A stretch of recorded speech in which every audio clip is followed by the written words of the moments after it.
about Daredevil again because yeah, not only did we get the first initial reports from like Samba on Daredevil Born Again's viewership, which was lower than season 1 of Netflix and season 3, we now got Nielsen, and they confirmed through their tracking. And again, Nielsen also has official numbers that they get from the studio confirmed to them before they publish the reports, because they go to all the investors and people that pay for them as well, more in-depth numbers. Daredevil Born Again did not chart in Nielsen's top 10, and somebody I talked to said it barely cracked top 25. classic. Again, In fairness, that sounds about right for Daredevil. Daredevil's never been the biggest name. Nope. They've tried. Yep. No matter how good Daredevil is, he will never be a top seller. Yeah. Again, like people always get mad at us when we say this here on the channel, because us here and you people here are nerds that like Daredevil, right? But the general population doesn't care for Daredevil. He's always been a niche character, and he hasn't had that breakout. And the closest he got to it was, unfortunately, season 2 of Daredevil, which is the worst season, and a lot of people jumped off because they were like, what even is this? It's so all over the place. And coincidentally enough, after Daredevil season 2, a lot of them watched The Defenders, and that killed any hope you had for Daredevil being mainstream, you know? So it's like... Also, for a show that's a continuation of something that was cancelled 10 years ago, I'm not surprised. Yep.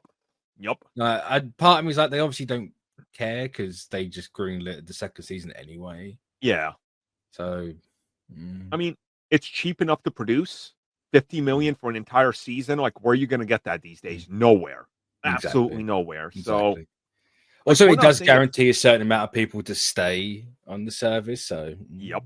No. And it pleases the algorithm for them, but also they can release new action figures. The Daredevil action figures from Born Again sold out within days. The restock sold out. The restock of the restock sold out. The Hot Toys is going to move. So there's different metrics, obviously. But I think what we've come to realize is the ceiling for Daredevil is 14 million views.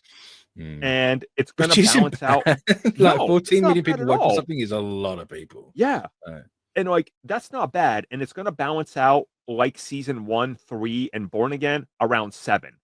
And to be fair, if it goes up to 10 with people watching it months after when they resub, that's fine.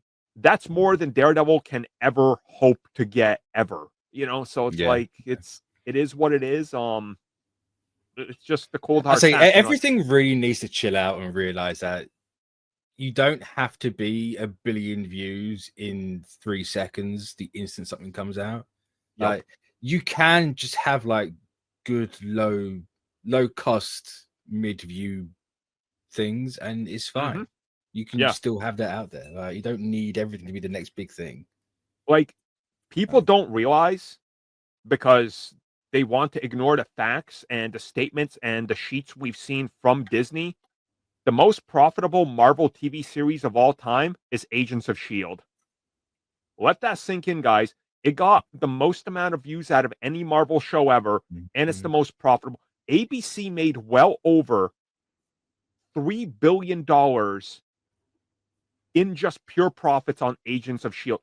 Agents of S.H.I.E.L.D., $3 billion in profit. And that, do you know why nothing's getting close to that? Well, a bunch of metrics and reasons we could toss in there. Because no other show has had the Inhumans in it. I'll take it. Yeah. Well, it's also like it blows my mind to know that the budget of an episode of Agents of S.H.I.E.L.D.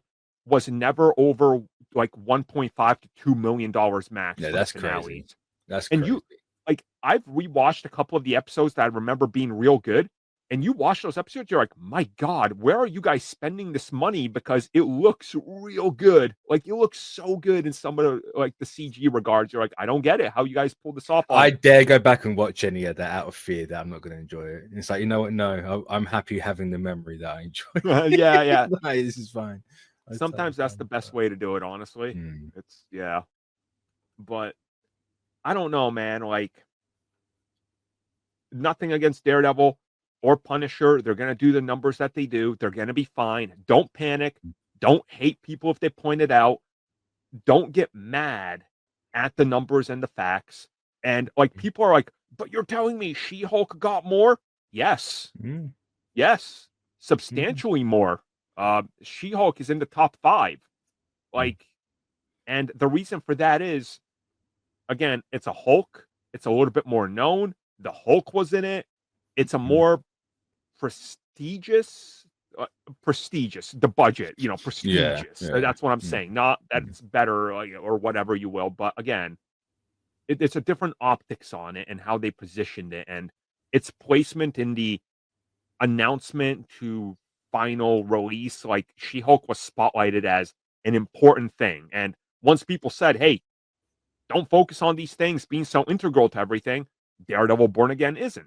So, like, that's gone back to the way of, fine, these shows that exist, but they don't have to acknowledge stuff. It's a lot of reasons for this, which it's fine. It's fine, guys. It's totally fine. No, Yeah. it's not a disaster or anything. It's just, at the end of the day, it wasn't even in the top 20 of all streaming shows. Like, oh no. Yeah. Oh no. Like, out of the billions in there, I think you're not in the top 20. That's unfortunate. Yeah. And people have lost all perspective when it comes to numbers in the last 10 years. It's wild. Absolutely wild.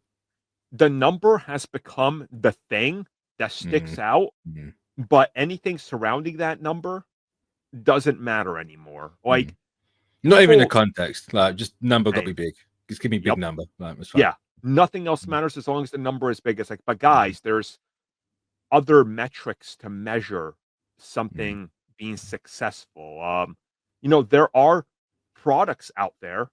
Do you guys know those Resident Evil movies, the terrible Resident Evil movies? They found out that each film, if they produce it on the same budget and pull in the same crowd, they'll make $20 million in profit. It's right around $20 million each film. So what they did was they positioned those films surrounded by video games and new merchandise launching, because the film would get people hyped, and then they would buy up the merchandise surrounding the IP. And if you look at Capcom stock, when Resident Evil and Sony's, movies drop, it just goes like this with the Resident Evil bar, always with the merch. Like, there's synergy to this that people aren't thinking about, and it's important. So again, don't just look at the number. Like Thunderbolts, it's not going to hit $400 million at box office. Okay, is it a failure? Technically, on a numbers level, sure. But the other optics surrounding the entire thing, when you look at it, it's not.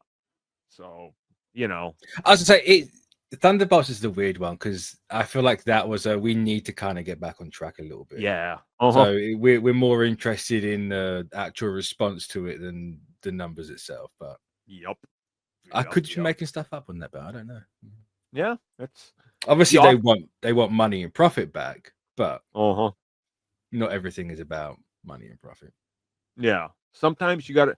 I mean, as I've been saying, we're in phase 1, phase 2 again, where it's going to start and it's going to slowly build up, and we're going to see that. And event films are going to be big. Thunderbolts. Also, what DC's doing. Like, Gunn's not making Superman with the intention to make $1 billion. He's like, no, we need to get the trust back, essentially. Right. We need people back on our side. So let's just make a good movie. And unfortunate for him, every website analyst has said that film needs $1 billion. So it's like, of course it does. Yeah. I mean, it'll be rough, but hey, we're going to literally talk about that in just over a month when those films are coming out. So that's crazy to me. It's so close. We're finally here. So stay tuned. But hey, thank you for checking out that video, and thank you for your continued support. Feel free to like, share, subscribe, do whatever you will. And if you're so inclined and would like some additional content from us, which includes unfiltered content and bonus discussions, we do offer exclusively in our member section. We hope to see you there. So thank you for watching, and have a good one.